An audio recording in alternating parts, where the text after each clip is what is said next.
करण में मोदी की एंट्री हो गई।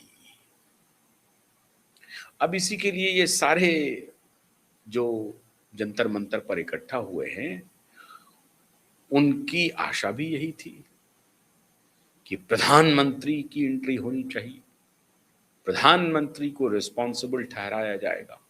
तो एंट्री एंट्री हो गई मोदी की, दो तरीके से। अभी और तरीके पर आते हैं, लेकिन जिस बात को लेकर के ये पूरा अभियान शुरू हुआ था, उसका कंक्लूजन भी हो गया। मतलब नीट पेपर का मामला लीक हुआ था, उसमें जो मौतें हुई हैं वो बिल्कुल बहुत दुखद है और उसके लिए सरकार को जिम्मेदार होना पड़ेगा, इसमें कोई शक नहीं है।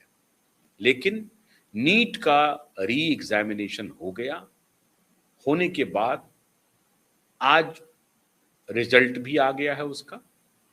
11 सवा 11 साढ़े 11 लाख बच्चे उसमें उत्तीर्ण हुए हैं।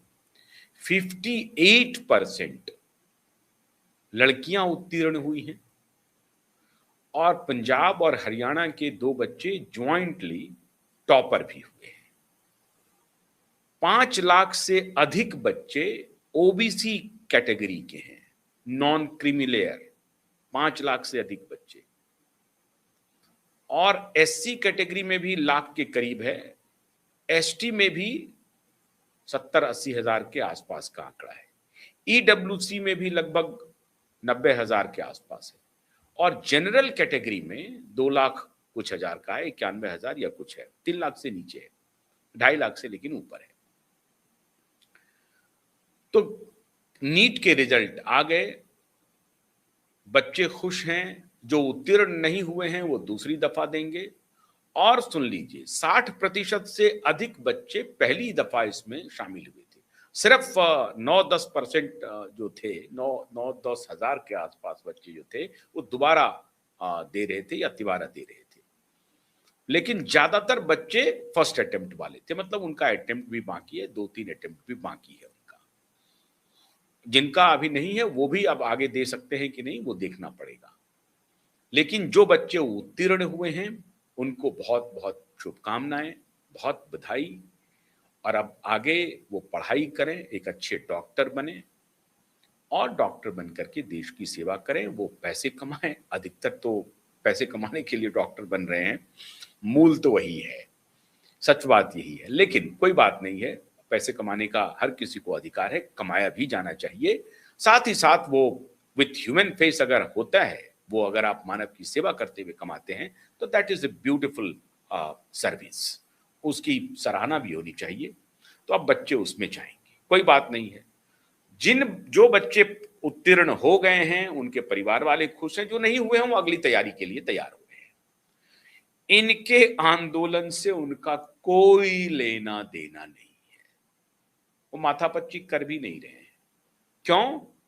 इसलिए कि ये धूर्तता चल रही है जंतर मंतर पर, झूठ का आडंबर चल रहा है, नृत्य गान चल रहे हैं, डांस चल रहे हैं। ठीक है, विवाद हुआ, मीडिया में खूब चला और विवाद से सरकार को संज्ञान लेना पड़ा, सरकार झुकी, सरकार को एक्शन लेना पड़ा और एक्शन के बाद ये सारे नतीजे आ गए हैं। अब वहां पर चल रहा है धूर्तता का खेल। मोदी की कैसे हो गई इस मामले में एंट्री, आपकी दिलचस्पी होगी ये जानने में, तो सुनिए। दिल्ली हाईकोर्ट में एक पीआईएल गया, राकेश कुमार सैनी नाम के एक एडवोकेट ने पीआईएल फाइल किया कि सोनम वांगचुक 18 दिन हो गया है, 17 दिन हो चुके हैं, सोनम वांगचुक की हालत बेहद खराब है और उनकी जान को खतरा है।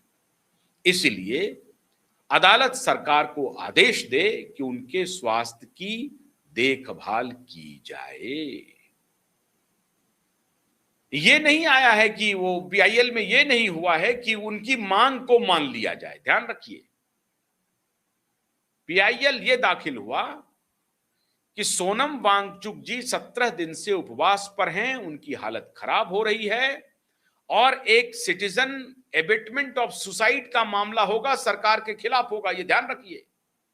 एबेटमेंट ऑफ सुसाइड होगा, सरकार नेग्लिजेंट है और उसकी सरकार ध्यान नहीं दे रही है, कोई व्यक्ति हंगर स्ट्राइक पर बैठा है और वो हंगर स्ट्राइक करते करते करते करते अपनी जान दे रहा है और वो उनकी जान चली जाएगी। तो ये जिम्मेदारी फिर सरकार की होगी। ये पीआईएल में बहुत ही स्पष्टता से लिखा कि अगर सरकार इस पर ध्यान नहीं देती है, संज्ञान नहीं लेती है, तो ये रिस्पॉन्सिबिलिटी सरकार की होगी। अदालत ने कहा बिल्कुल सही बात है। चीफ जस्टिस देवेंद्र उपाध्याय हैं दिल्ली हाई कोर्ट के चीफ जस्टिस, वो और एक दूसरे जस्टिस दोनों का बेंच बैठा और उन्होंने फौरन से पेशतर दिल्ली गवर्नमेंट को और सेंट्रल गवर्नमेंट को नोटिस जारी कर दिया, जवाब दीजिए, फटाक से दीजिए जवाब। जवाब आया, सरकार ने गंभीरता से लिया, दिल्ली सरकार ने भी और केंद्र सरकार ने भी। केंद्र सरकार में क्यों कह रहा हूं, क्योंकि नोटिस गया था तो केंद्र सरकार ही आ गई। क्यों? इसलिए कि solicitor general of India Tushar Mehta स्वयं पहुंच गए अदालत, हाईकोर्ट पहुंच गए Tushar Mehta, solicitor general of India. इसका मतलब है केंद्र सरकार ने कहा कि भैया आपको जाना पड़ेगा, आप जाइए फौरन से पेश तक।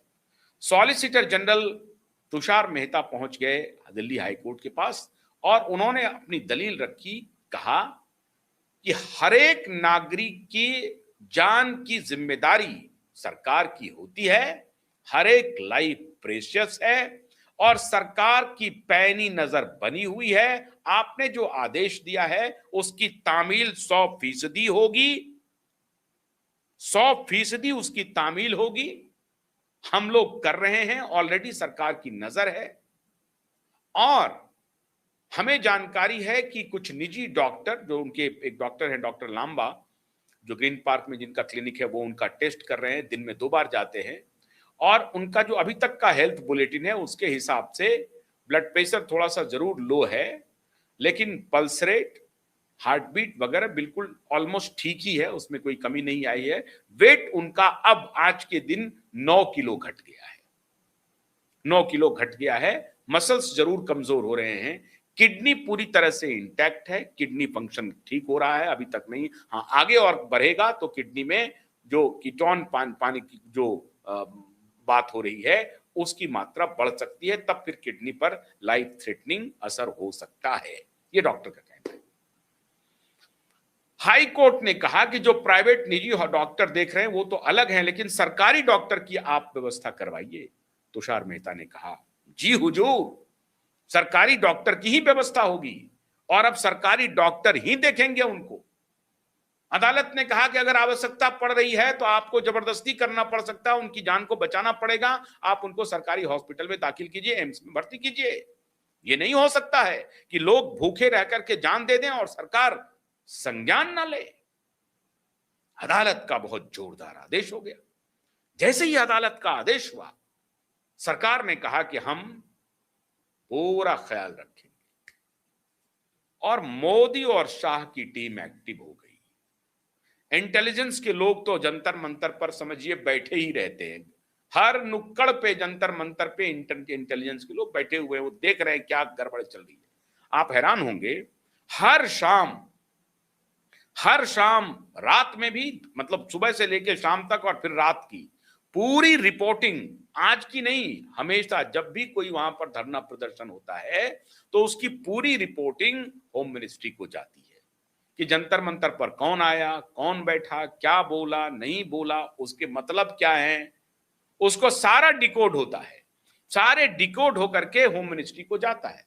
तो होम मिनिस्ट्री कान में तेल डाल करके सोया हुआ है, ऐसा बिल्कुल नहीं है। होम मिनिस्ट्री जगी हुई है और अगर होम मिनिस्ट्री जगी हुई है तो पीएमओ भी जगा हुआ है, क्योंकि इसकी ब्रीफिंग पीएमओ को भी होती है। ऐसा नहीं है कि होम मिनिस्ट्री ने कह दिया और बस हो गई बात। ठीक है, जो जिनका कर्तव्य है वो अपना निर्वाह कर रहे हैं, वो हो चल रहा है, लेकिन खाली इतना ही नहीं है। होम मिनिस्ट्री इसकी ब्रीफिंग पीएमओ को प्रत्येक दिन देती है। तो पीएमओ को ये ब्रीफिंग गई कि भाई अदालत का मामला आ रहा है। अदालत में तुषार मेहता जी ने जाकर के कहा कि हम इंश्योर कर रहे हैं, राम मनोहर लोहिया हॉस्पिटल से डॉक्टर की टीम जा रही है और दिन में 2 बार उनको मॉनिटर करेगी और अगर आवश्यकता पड़ी तो वांचुक जी को उनको लेकर के एम्स में भर्ती किया जा सकता है। ये स्पष्ट कर दिया। वांगचुक जी के जान को खतरा में नहीं डाला जा सकता है। अब रही बात, बाकी जो स्टूडेंट कर रहे हैं वो ऑलरेडी उनका इलाज चल रहा है, उनकी तबीयत बहुत ज्यादा बिगड़ गई थी तो उनको ले जाया गया। जो और एसएफआई के, आइसा के, जवाहरलाल नेहरू विश्वविद्यालय के, कुछ उत्तर प्रदेश के हैं, वो जो आंदोलन कर रहे थे उनमें से कुछ बच्चों की तबीयत खराब हुई थी, उनको ऑलरेडी हॉस्पिटलाइज किया जा चुका है, उनका इलाज चल रहा है। सरकार उन पर भी नजर बनाए हुए है, ये नहीं कि खाली वांगचुक जी पर नजर बचाए हुए है, नहीं। सोनम वांगचुक ही खाली सरकार के निशाने पर है, बिल्कुल नहीं। वो भी उनके निशाने पर है कि उनकी तबीयत को कोई आघात ना पहुंचे, उनकी सेहत को कोई आघात ना पहुंचे, और उनका इलाज बदस्तूर जारी है हॉस्पिटल।